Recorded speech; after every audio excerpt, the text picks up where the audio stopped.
Olá, eu sou o Guilherme e você está no canal da Capital Global. Na semana passada eu gravei um vídeo no qual eu falei sobre quantas empresas, quantos CNPJs as pessoas precisam ter, aqueles que são empreendedores em série, aqueles que possuem um patrimônio mais elevado ou mesmo aqueles que já querem construir esse patrimônio e empreender de forma devidamente organizada. Aí eu falei quais são as regras que eu uso para balizar a minha tomada de decisão de quantos CNPJs, quantas empresas que devem ser abertas. E eu falei que não existe uma resposta de prateleira, mas que a gente sempre olha para uma tríade na hora de estruturar, que é a questão tributária, a questão de gestão dos negócios e a questão de proteção patrimonial. E aí eu botei as regras lá para me balizar e algumas pessoas vieram entrar em contato comigo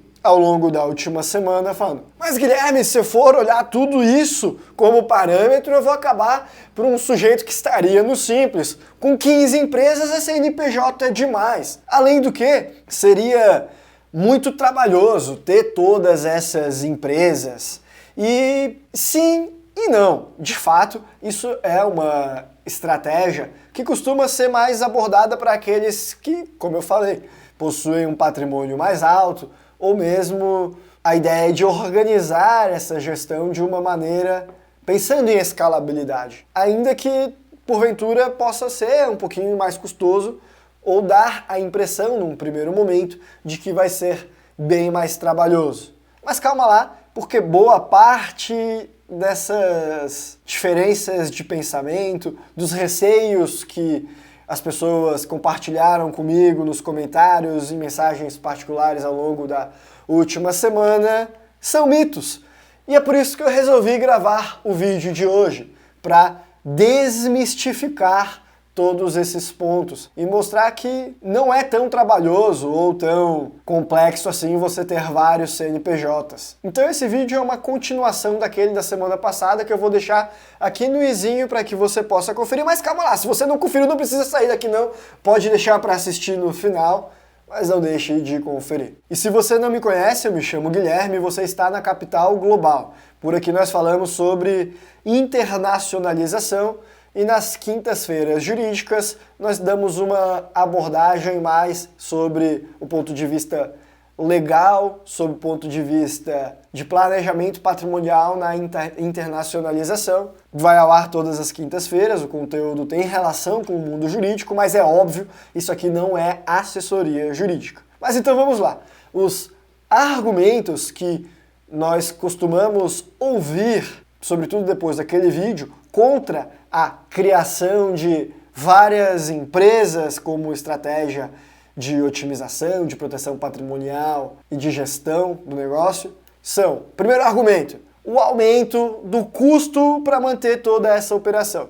Sim, é verdade que quando você gerencia várias empresas, isso exige que você tenha um esforço administrativo maior, você vai ter que manter contabilidade separada, você vai ter mais custos com contadores, portanto, e além do que vai ter que realizar mais declarações ali ao fisco e garantir em mais empresas que elas estejam com a conformidade legal.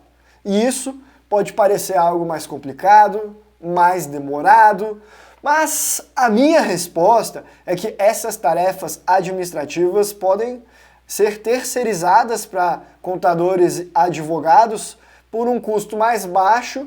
Quanto mais empresas você tiver, maior é o seu poder de barganha e de negociação. E se você chegou a um ponto que você tem realmente muitas empresas, talvez faça sentido você incorporar para a operação um escritório que seja de serviços administrativos, uma empresa só para isso, e colocar lá dentro dela advogados, contadores que estejam voltados a fazer o financeiro, o jurídico, a contabilidade daquele seu próprio complexo empresarial. Talvez isso diminua o custo com essa mão de obra e possa simplificar todo o processo e garantir que você esteja em conformidade com a lei. Sim, isso parece coisa para uma empresa muito grande e na maior parte dos casos realmente só compensa para quem já tem alta renda, já tem alto patrimônio.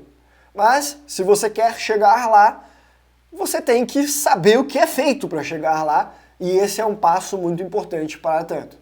Então, por exemplo, vamos imaginar que você tenha 4 imóveis que você deixa alugados, e aí você, pensando em uma proteção patrimonial, separou 2 em uma empresa, 2 em outra. Você pegou aquelas 2 casas de praia e colocou em uma holding, aqueles 2 imóveis que estão sendo usados para a tua empresa operacional, por exemplo, em outra. Então isso significa que cada uma dessas empresas vai precisar ter conta bancária separada, vai ter contabilidade separada, certo? Sim e não. Porque você pode ter alguma empresa que seja responsável por realizar os serviços de administração, de coletas, de aluguéis, de gestão, em nome das outras 2. Dessa forma, talvez as outras 2 sequer precisassem de conta bancária. Isso é algo que ocorre com muita frequência nos Estados Unidos. Esse é o modelo americano, diga-se de passagem. Só que lá é uma empresa para cada imóvel, e aí é uma outra empresa que é quem faz a gestora de todas essas contas, de todos esses aluguéis. Aqui no Brasil essa estrutura é mais truncada, mas dá para fazer em alguns casos, e é por isso que é importante nós olharmos para ela também. O brasileiro, às vezes, ele já cria um preconceito de que essa estrutura vai ser mais complexa, mas quando a gente vai olhar para o caso prático, em diversas situações a gente percebe que ela, na verdade, tem o potencial de simplificar mais o processo. Cada caso é um caso, depende do patrimônio, diversas outras circunstâncias, mas é por isso que é preciso ser averiguado, e não descartado sumariamente ou mesmo adotado sem verificar. Mas sim, lá nos Estados Unidos seria mais eficiente, até porque se você tem várias LLCs, uma para cada imóvel, e uma empresa dona de todas essas single members LLC, aquelas que são únicas de um imóvel só, elas nem precisariam fazer declarações de imposto separadas, concentraria tudo na LLC principal, e aí depois para a declaração de pessoa física. É por isso que lá essa estrutura é mais simples do que aqui. Em todo caso, mesmo quando se trata de Brasil, não necessariamente o argumento de que isso vai encarecer muito a operação da empresa se sustenta, porque em alguns casos, dependendo do tamanho do patrimônio, essa estruturação em diversas empresas tende a ser mais eficiente, sobretudo se você estiver disposto a pagar um pouquinho mais caro na estrutura em troca de ter uma maior proteção patrimonial. Aí o segundo argumento é que essa estrutura traria muita complexidade na gestão, o que levaria a ineficiências, talvez erros, dificuldades de manter tudo sob controle. E eu discordo.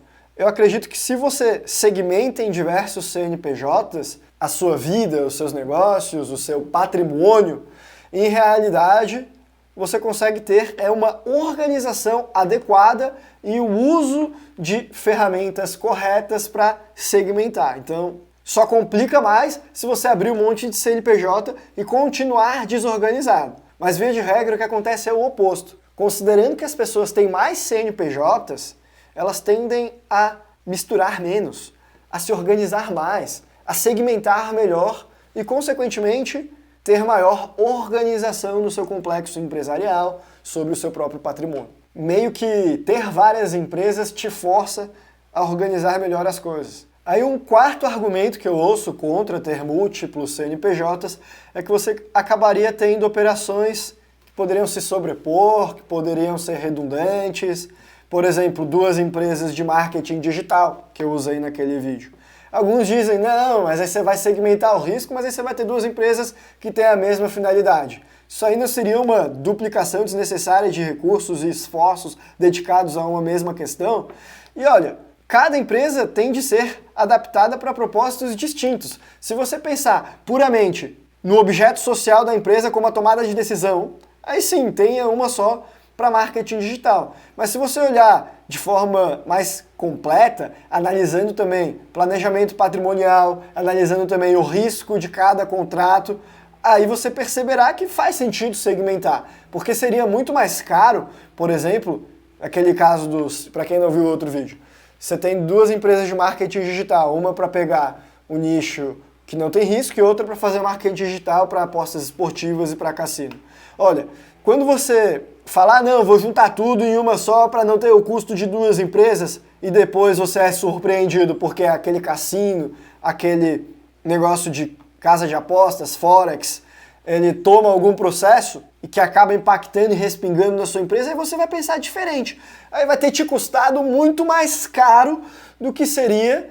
Você vai estar lá com advogado, processo judicial, com as contas congeladas, sem capital de giro, mais as contas para pagar chegando para você, enfim, vai te sair muito mais caro do que se você tivesse segmentado. Então vai depender muito de quais são as tuas preferências naquela tríade: eficiência tributária, gestão do negócio e planejamento patrimonial. Às vezes, essa sobreposição, essa redundância em ter empresas com a mesma atividade pode, quando bem estruturada, ser até benéfico para você, na medida em que te proporciona mais proteção de ativos e reduz o risco da sua operação travar por conta de um litígio judicial.